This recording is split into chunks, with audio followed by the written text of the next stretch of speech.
If you've just started learning to lucid dream and you've yet to get lucid, then there is probably one burning question that has been on your mind for a while now. Does lucid dreaming feel like real life? How real is it? Well, let's find out. Today I'm going to do my best to answer that. So, how real does lucid dreaming feel? Well, it's an immersive experience that engages all of your senses. That means you can see things, you can hear things, you can smell things, you can taste things, and you can touch things. That doesn't necessarily mean that you're going to be actively engaging all of those senses all of the time.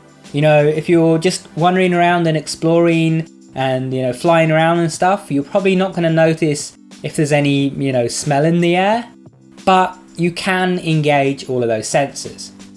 Now you might recall that I mentioned that this is an immersive experience, and that's because you're not just seeing something. This isn't just some distant image in your mind's eye. This isn't like watching a movie in your head. You're actually there, you're actually inside this experience.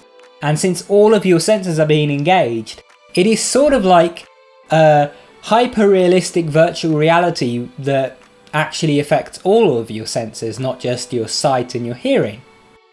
Sensory input can be very vivid and very realistic, but that's going to depend on the clarity and stability of the dream. If you have a very murky, unstable dream, then things might not be quite so vivid or realistic. If your dream is falling apart and unstable and you touch the wall, you're going to feel you're touching a solid object, but you might not feel the texture to it. It might not feel like a normal wall does. On the other hand, if you have a very clear, very stable dream, you can put your hand into the ground and rake up the dirt with your fingers, and you will feel like all of the little grains of dirt and everything, and it will feel like you've done that in the real world.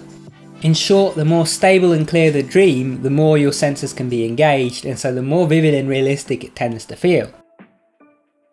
So, does lucid dreaming feel like real life though?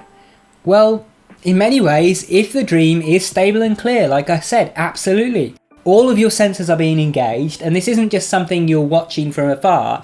You're in it, experiencing it, and you can't feel your body in bed, so this is the only body you're feeling is your dream body, so it does really feel like you're there in the real world. Nonetheless, there are still some obvious signs that differentiate the dream world from the real world. If it's stable and clear, it can absolutely feel very, very real, but it's not going to feel so real that it's like a 100% replica of real life, because there are going to be things going on around you all of the time that remind you that this is a dream. There are things about how the dream world works that just make it obvious that it's a dream when you're paying attention. So what are those things? Let's look at the differences between the dream world and real life. The first major difference is that the dream world does not require continuity.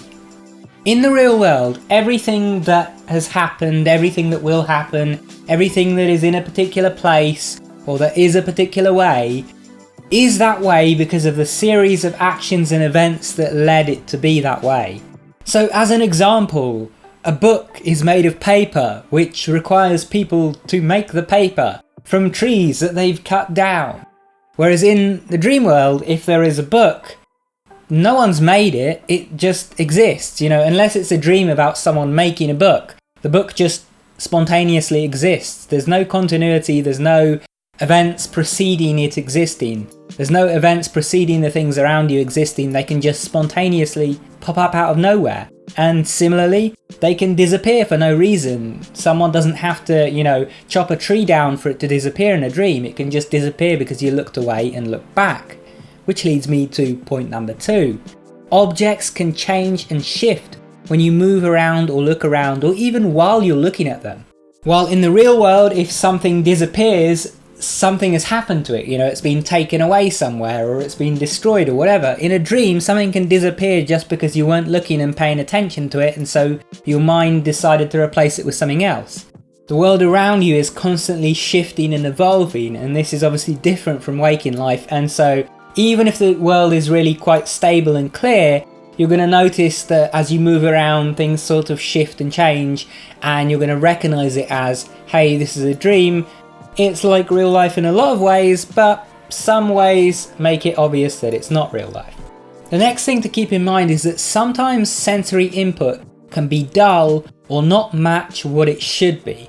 So as an example, you can eat a slice of pizza in a dream and it might just taste of cardboard, or you might just get the texture of eating it and not even notice the taste whatsoever. Or it might taste of a different food entirely. As I said before, often this kind of thing happens when the dream is unstable or not clear, but it can happen in a super clear, super stable dream as well. Sometimes things just don't behave the way they do in the normal world. And speaking of things not behaving the way they do in the normal world, your brain has to perform some guesswork when it's emulating new things or new places that you haven't been to in real life. If there's something that you haven't yet experienced in the real world, then your brain has to try and figure out what it's like. So let's say that you visit the moon in your dream.